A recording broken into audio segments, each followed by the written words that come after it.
जैसलमेर शहर से 15 किलोमीटर दूरी पर स्थित एक ऐसा गांव जिसमें अब कोई रहना नहीं चाहता। लोग कहते हैं उस गांव में भूतों और आत्माओं का डेरा है।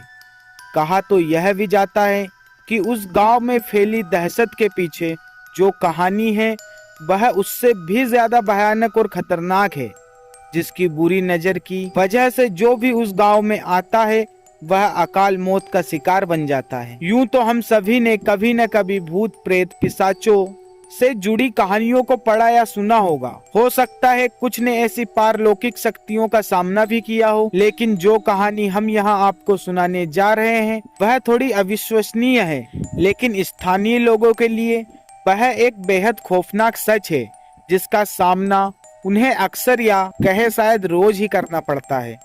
मरने के बाद भी जिंदा है वो। कुलधरा जैसलमेर से 15 किलोमीटर दूरी पर स्थित एक गांव अपनी दहशत के लिए आसपास कुख्यात बन गया है।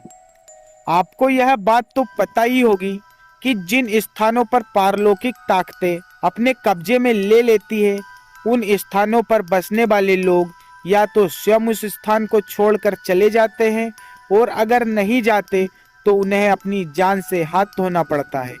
कुलधरा भी ऐसा ही गांव है जहां पहले ब्राह्मण समुदाय का वास था। ऐसा माना जाता था कि सन 1825 में इस गांव में रहने वाले पालीबाल ब्राह्मण और आसपास के 34 गांवों के लोग रातों रात अपना घर छोड़कर चले गए थे। सन 1300 में इस गांव में पालीबाल ब्राह्मण की पीढ़ियां रहा करती थी और रक्षाबंधन के एक दिन सभी इस गांव को छोड़कर चले गए। ऐसा माना जाता है इस दिन कुछ ऐसा दर्दनाक घटा था जिसके बाद आज तक भी बहुत से पालीबाल ब्राह्मण रक्षाबंधन का त्योहार नहीं मनाते। मौत से छीनकर अपनी जिंदगी दोबारा वापस लाई बड़े पैमाने पर हुए इस पलायन के पीछे की कहानी कुछ यही कहती है। जैसलमेर के दीवान सलीम सिंह को कुलधरा समेत 84 गांवों के मुखिया की खूबसूरत बेटी से प्यार हो गया था। सलीम सिंह ने गांव के लोगों को यह धमकी दी थी कि अगर उसका विवाह उस लड़की के साथ न हुआ तो वह करों में और ज्यादा वृद्धि कर देगा। ऐसे हालातों में गांव के मुखिया ने उस स्थान को छोड़कर जाने का निश्चय कर लिया और अपने पीछे यह श्राप छोड़ गए कि जो भी उनके जाने के बाद इस गांव में रहेगा वह बसने की कोशिश करेगा, वह अपनी जान से हाथ धो देगा।